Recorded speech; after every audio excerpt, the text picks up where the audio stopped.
WhatsApp guys ल टिमोरल्यान्डको बुटको चाहिँ most अहिले नेपालमा ट्रेनिङ नै भनौँ न धेरैजनाले खोजिरहनु भएको धेरैजनाले इन्क्वायरी गर्नुभएको यो गाइस न्यू स्टाइल आफै इम्पोर्ट गर्ने क्वालिटी र तपाईँले पाउन सक्नुहुन्छ बाहिरतिर पाउने क्वालिटी यसलाई नि तपाईँहरूलाई चाहिँ मास्टर कपी भनेर दिइरा हुन्छ कि तपाईँहरूलाई मास्टर कपी स्वेट हो भनेर मजाले पानी सानी हालेर दुनियाँ दिन लफडा गरेर तपाईँहरूलाई दिइरा हुन्छ भने रियल क्वालिटी भने यो गाइस आएर हेर्नुहोस् हेरेको पैसा लाग्दैन यो मात्र होइन तपाईँलाई अझ कम प्राइस पनि छ अझ हाई प्राइस पनि छ न्यू स्टाइलमा है तपाईँहरूको क्वालिटी कस्तो चाहियो तपाईँहरूसँग बजेट कति छ तपाईँहरूलाई कुन क्वालिटी चाहियो गाइस होइन सबैले यही क्वालिटी लाउँछ भन्ने छैन र सबैले यो क्वालिटी लाउँछ भन्ने छैन हामीसँग 4वटा क्वालिटी आइसकेको छ तपाईँहरूलाई कुन चाहिँ बेस्ट लाग्छ तपाईँहरूको बजेट अनुसार तपाईँलाई कुन ठिक लाग्छ मजाले हेरेर लग्न सक्नुहुन्छ 4वटा क्वालिटीमा 6000 8000 10000 13000 को टिमोरल्यान्डको बुट आइसकेको छ यो चाहिँ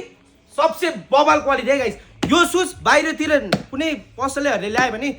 15 देखि 20,000 100% ग्यारेन्टी हो यो हामी आफै इम्पोर्ट गर्ने भएर मात्रै तपाईँहरूले पाउन सक्नुहुन्छ 13,000 मा यो चाहिँ फुल्ली यो स्क्यान भेरिफाइड हुन्छ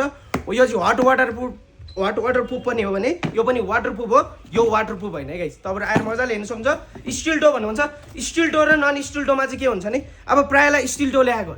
ल्याएको खासमा स्टिल टो ल्याएको टिमोरल्यान्डहरू चाहिँ लाउँदाखेरि यहाँबाट क्रिज बस्छ गाइस किनकि यहाँनिर स्टिल हुन्छ र यहाँनिर लेदर छुट्टिन्छ अनि हिँड्ने बेलामा फोल्डिङ भएर चाहिँ चाँडै क्रिज बस्छ स्टिलवालामा चाहिँ है तपाईँले बुझ्नुहोस् स्टिल नभएकोमा फोल्डिङ भए पनि फरक पर्दैन क्या गाइस स्टिल भएको र नभएकोमा चाहिँ बेस्ट भने चाहिँ स्टिल नभएको गाइस स्टिल भएकोमा चाहिँ अलिअलि क्रिज बस्छ है आएर मजाले हेर्नु होला प्राइस तपाईँहरूको बजेट अनुसारको छ साइज त्यतिकै छ लोकेसन चाहिँ ठ्याक्कै जमलजोडा असन्दानी बाटोको लेफ्ट साइडको फर्स्ट बिल्डिङ गाइस